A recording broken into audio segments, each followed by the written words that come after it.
we gave up our jobs. We moved there, and I had the craziest anxiety attacks I've ever experienced in my life. It was a dark, dark night of the soul. It was not a good transition. It was rough. It was really rough. I thought I would never be in ministry again. I was in the epicenter of revival at Bethel. It's known as a revival hub, but yet I was experiencing such darkness in my mind and my anxiousness. It's almost like all that stuff I got freed from, it doubled itself and attacked my life. So.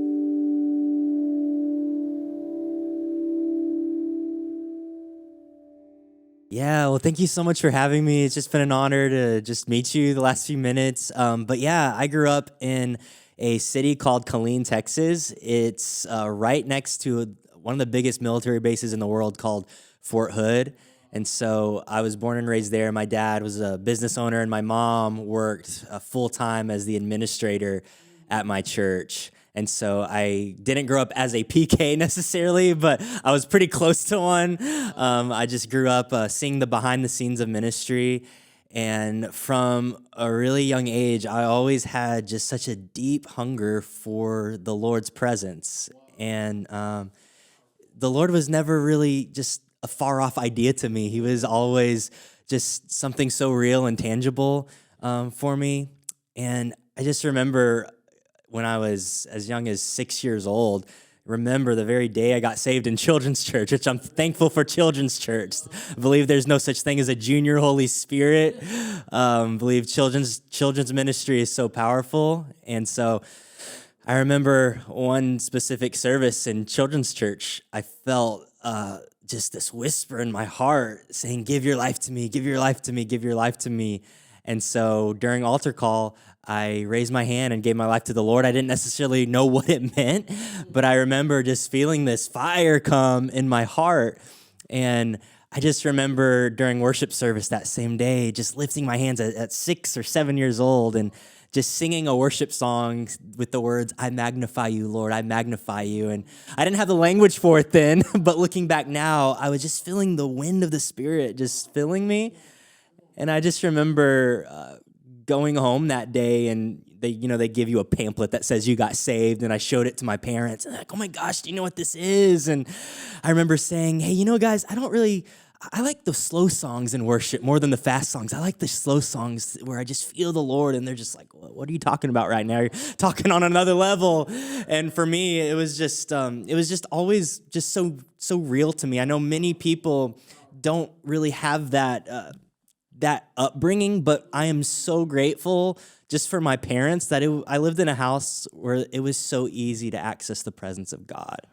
And that just speaks in itself of, Sundays should not be the only time to give your children Jesus. It's like, how can we host him in our own homes, in our living rooms? And I just remember waking up in the morning, getting ready for school and hearing worship music playing, and my parents intentionally hosted the presence of God, and I just feel like that's why it was there's such an ease for me. Now, what would you say to the parents out there right now that are listening in, and they didn't necessarily grow up in the way, but along the way, Christ met them right where they were, and they were drawn by the gospel, gave their life to Christ, and now they're parenting. What would you say was some key things that you seen in your parents, the way they loved you, and what would you encourage and implore them to do, like to move into more of that? Yeah, well, I think just first of all, what do you allow in your home with what you watch, what you put on the TV, those little things, and also your speech and your language. I learned in my own life that if Thanksgiving opens the gates to God's presence, what gates do I open with complaining? Another one I learned through just other teaching is if praise enthrones the Lord, who or what do I enthrone in my house with complaining? And so I think those two things open doors in your house. It could either open the door of heaven and have an open heaven in your house, or on the other side of the kingdom, if you partner with the kingdom of darkness, you can open the gates to some things that could devour your family. And so those are just really practical things that I would just really encourage anybody. Just it really matters what you complain about. And I remember my wife and I went to school at Bethel School of Supernatural Ministry, and Pastor Bill Johnson was our pastor there, and he said something that marked me. He said not once did he ever hear his father talk bad about another person alone in the house.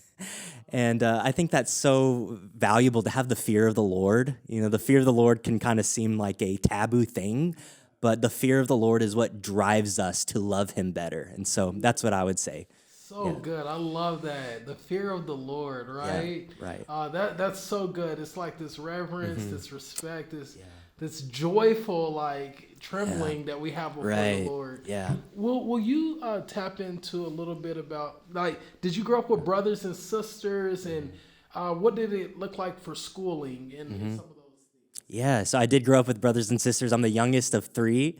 So I went to public school. I did not like it at all. I begged my parents to homeschool me.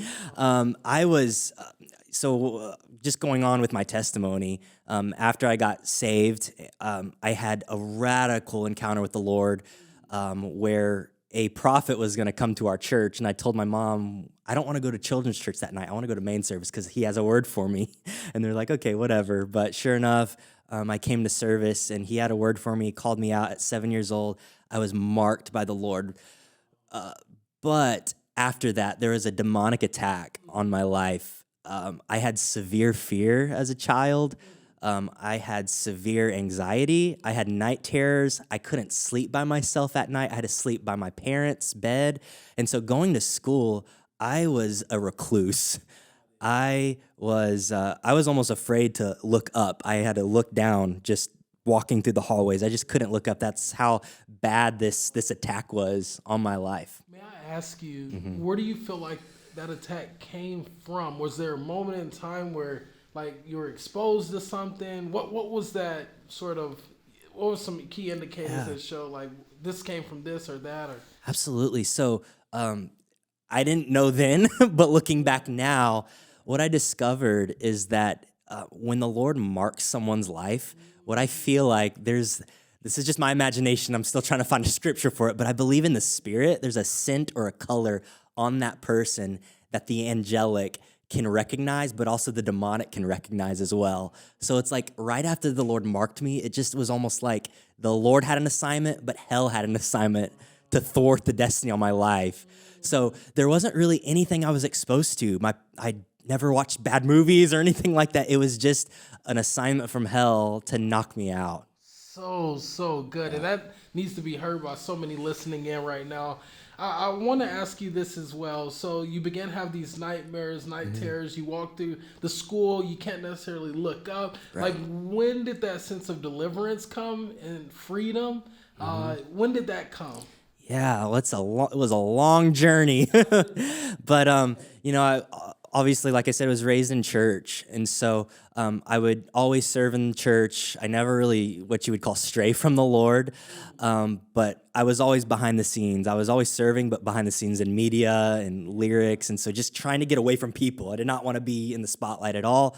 I was afraid to talk. When I was 15 years old, the Lord started really knocking on the walls of my heart and saying, if you give me everything now, you'll be decades ahead when you're in your 20s and 30s. And so I said yes to him, and I started really, like, the Lord started becoming more and more real to me. I dove into scripture. It was less than just checking off a box of, like, I did a devotion. It was like, I really want to know you.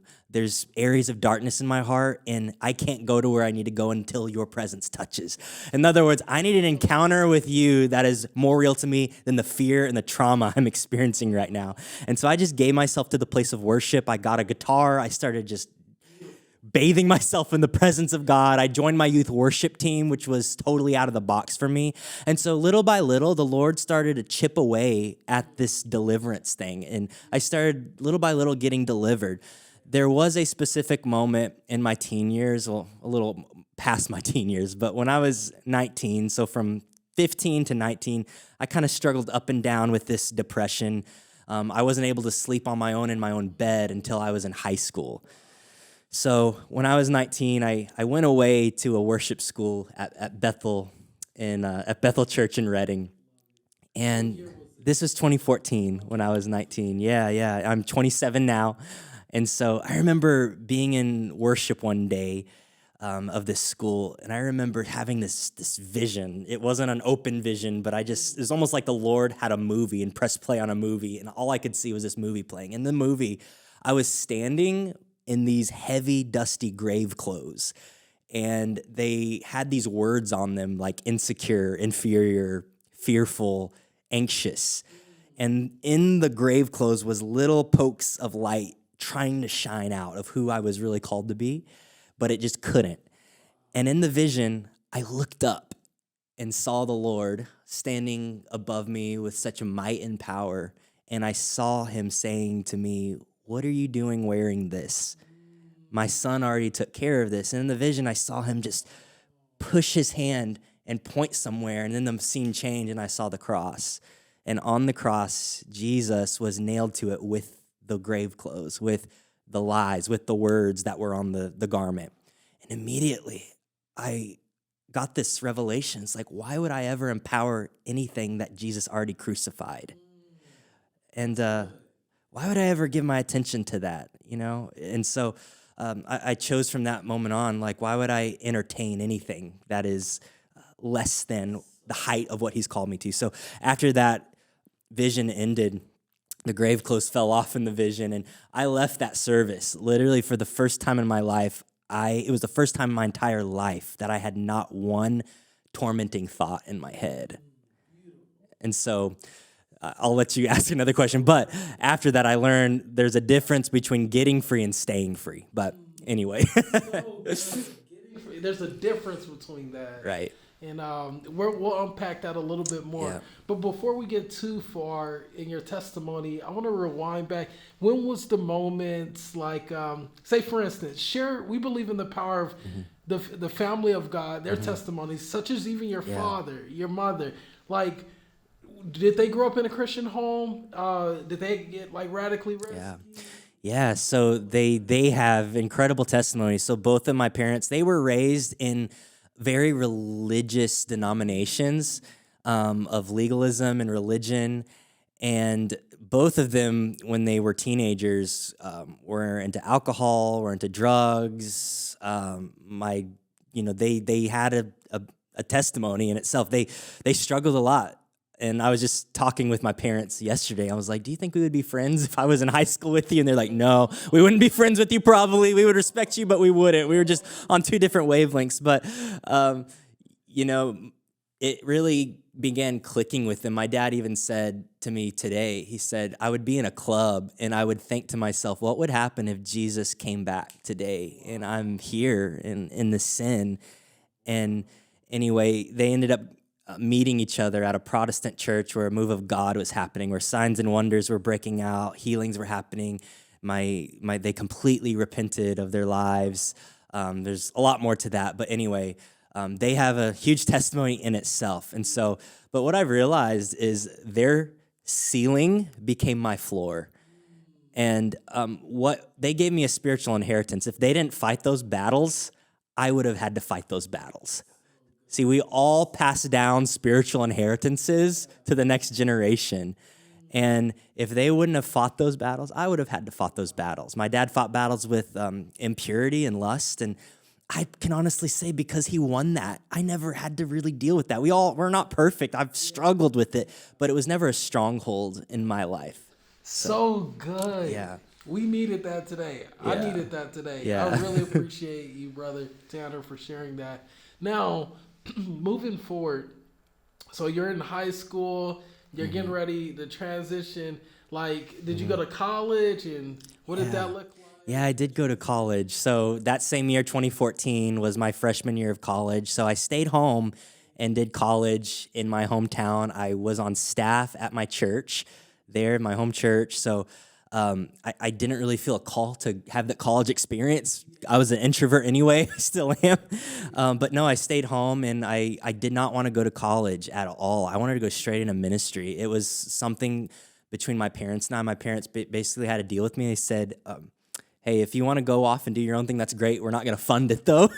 But they said, if you want to honor us and stay under our covering, please go to college and get a degree. And I'm like, I don't want to go to college. I want to be in ministry. But it was kind of like a dying to myself. I was just like, okay, I'm going to submit to what my parents are asking. I'm an adult. I could do what I want, but I'm going to submit. And so during my time in college is when I met my wife through our church.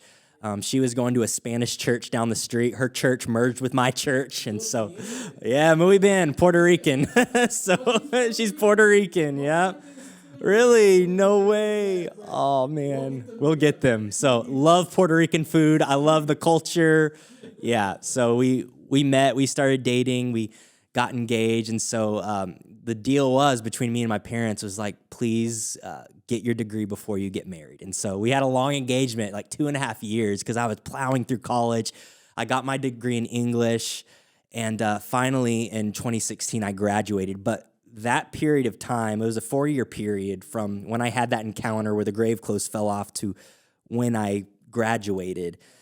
It was almost like, if I could reference Joshua and Caleb, when they went to the promised land, they didn't inherit it, but they brought back a branch of fruit from it. And that's kind of what happened with me at that worship school. I brought back a branch of fruit of what my promised land could be, and I was feasting on that fruit for 4 years.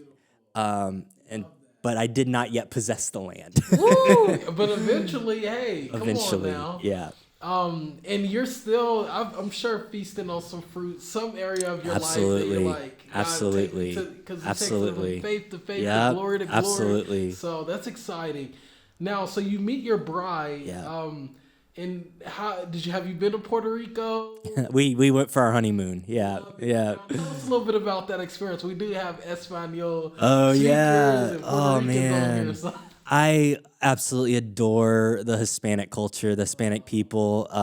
So when the churches merged together, they had a Spanish-speaking church, and I loved going to it because, first of all, the worship was just so beautiful in another language, and the preacher, the pastor, would actually translate himself. He would say a line in Spanish, then translate it in English. And so I did 4 semesters of Spanish in college, and so that's how I learned even more Spanish. But I love the passion they have. They don't have an issue with a lack of passion in the Hispanic people. So I love it. I love mi familia, I love my mother-in-law, my father-in-law. So yeah, but my wife was, she's full-blood Puerto Rican, but she was born in Kansas. Her dad was in the military, so she is full-blood Puerto Rican, but really inside, she's a burger-eating American. I feel that same with my wife, bro. Born in Puerto Rico, though, but eats a lot of burgers. Oh, yeah, raised in America. Yeah, love it. So did y'all meet in Killeen? We did, And I heard Killeen isn't, the cleanest city from the standpoint, it can get violent. Not at all. It's very violent. There's so much brokenness in that city. The church I was at, really the pastor asked the Lord, give us the hardest cases in our church. And the Lord really brought the hardest cases. There's a lot of fatherlessness in the city, so much drug abuse, gangs. And so it was an intense, being brought up. I was brought up fortunately under an amazing family, never knew a day of lack financially, but it was heartbreaking being around people, ministering to people who are really at the lowest places of life. So it was tough. Let's unpack, because we're talking a little bit into more of a suffering aspect, or with even sin and, what sin brings. And was there ever like a season where you grew weary, like from the standpoint, like the dark night of the soul as a believer? And unpack to us what that looked like for you. Like, how old were you when you walked through this, and sort of what was your experience with God in those moments? Right. Yeah, well, on that topic, I've learned there are depths and realms of His presence that can only be found in the valley of shadows. And, Psalms 23 says, I walk through the valley. It doesn't say I make home in the valley. So anytime we walk through the valley, there's always an opportunity to kind of set up camp there. And it's like, no, that's not a place to make home. It's walking through. So to continue this, my testimony. So after we got married, we were in a very spiritually dry place.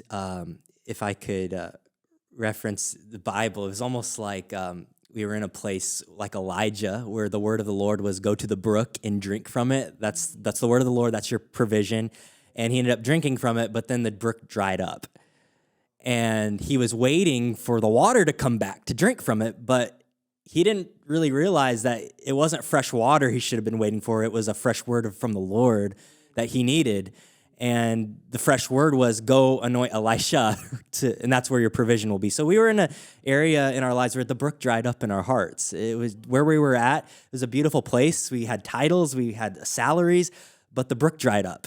And we were in a place kind of like Abraham, where it's like, I don't know where I'm going. I just know where I can't stay anymore.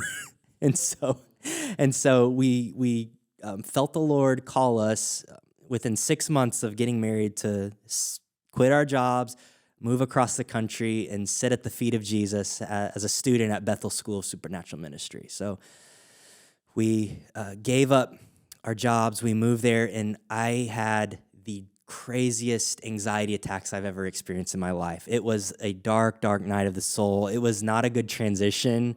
It was rough. It was really rough. I thought I would never be in ministry again. I was in the epicenter of revival at Bethel. It's known as a revival hub, but yet I was experiencing such darkness in my mind and my anxiousness. It's almost like all that stuff I got freed from, it doubled itself and attacked my life. So, thank you so much for sharing so vulnerably, Tanner. Yeah, absolutely. It's powerful. So you're at Bethel. I want to ask, because it's known as supernatural ministry. Yeah. So many miracles and different things, take place there, and all over the Lord is moving. Yeah. Now, what would you say is probably a moment of time or a story where you've seen God move supernaturally? Yeah.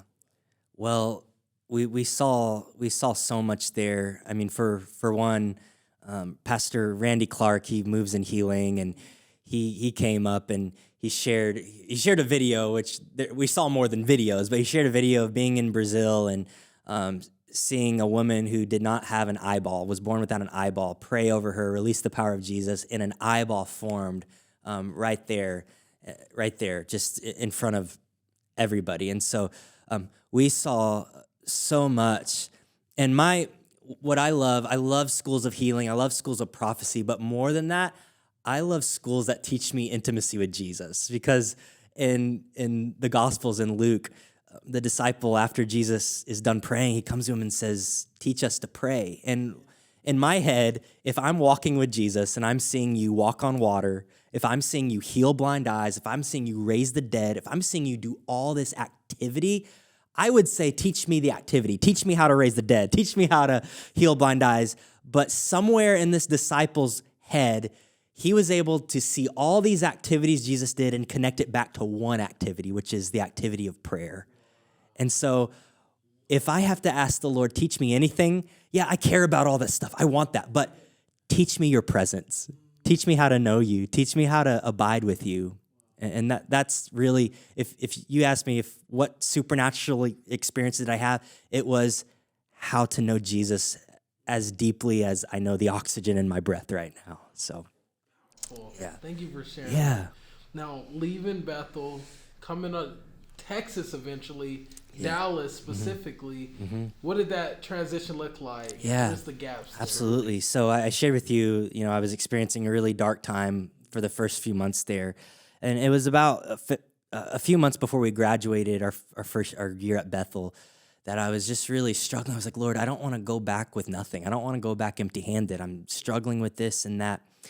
And it's a longer story than I have time for. But long story short, the same prophet that prophesied over me when I was 7 was coming back to my home church for the first time in 16 years on the same day, 16 years later, February 27th, 2018. And on that day, I felt like the Lord said, I want to give you an anniversary present. And I got a prophetic word at Bethel. And in that prophetic word, I got just smacked to the ground. And it was almost like darkness was breaking.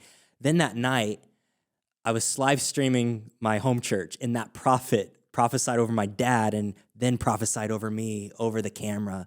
And I can't describe really through words what happened, but I was on the floor underneath the electricity of God's presence for almost, it felt like 2 hours. And it was just him flushing out all the lies, all the stuff that I had dealt with. And so after that, I was not the same, truly wasn't. And we knew in our hearts that the Lord wanted us to come back to Texas. It was just one of those knowings in our hearts. So we came back to Texas, and we knew, like, I can't go back to church as usual. It's like I'm ruined for anything else. Like, I'm ruined. Like, when you've tasted something so deeply, you can't go back to anything else. And so we knew a couple named Pastors Dave and Nicole Binion from afar. And so we knew that they were planning a church in Dallas. And we got a prophetic word before we left about Dallas, about scouting out the area. And we came up to the very first vision night Joel had, and we felt like the Lord said, plant yourself here. And we feel we do have an assignment here in this region. I love revival history, so I've been reading stories about Mariah Woodworth Eder, who held tent revivals where she saw thousands healed. And so one of the mandates I believe is on Dwell Church is to redig those wells of revival. In Genesis 26, I love this story. Abraham and Isaac, I believe it was Abraham's generation, dug wells, gave blood, sweat, and tears to having wells that would be a place of drinking, a place of refreshing. And then eventually the generations stopped plowing, they stopped giving, they stopped sacrificing, and Scripture says the Philistines ended up stopping up those wells. And then it said Isaac, his generation, had to redig the well. So what I got from that is that the enemy will always inhabit territory where there's an absence of sacrifice in a region. So one of the mandates we feel is to bring back sacrificial praise and worship to this region. There's a difference between a church that worships and a worshiping church. A church that worships, it's like worship is a thing we do. It's a side activity. It's peripheral. But a worshiping church, worship is not just an activity we do. It's who we are. It's our breath. It's our bridal identity. And so we feel like that's a mandate here in our church at Dwell. And we call ourselves a presence center, where it's not a personality-driven church, but Jesus is at the center of our church. As there's amazing churches out there, but we want Jesus to be the supreme chief priority in making sure he is adored. And, I've heard it said a lot that, which it's true, church is all about people. But I want to take that a step further and say church is all about making sure Jesus is loved. Because when I love him first, then I love people best. He said the first commandment is to love the Lord with all your heart, mind, and soul, and then the second is to love your neighbor. And many times we get those two mixed up. We first love our neighbor, and it's like, yeah, I love Jesus. And so we try to do everything in our mind, soul, and strength to make sure he is loved and he is adored and he is worshiped. Because if he is lifted high, he said, I will draw all people to me. Come on, that was the verse that really came to me when you were speaking, man. Yeah. When he is lifted high. Beautiful. Man, so good, brother. Now, Tanner, just a couple more questions before we close out. I know you guys are settled here at Dwell Church, and you were able to share even the heart and even vision behind it. Now, specifically, what is that vision the Lord's giving you specifically? I would love for you to unpack anything that is stirring in your heart in this season, and what would you speak into those who are listening in to encourage them as well? Yeah, if I could leave you with anything, what's been really stirring in my heart is longevity, is living today for another age.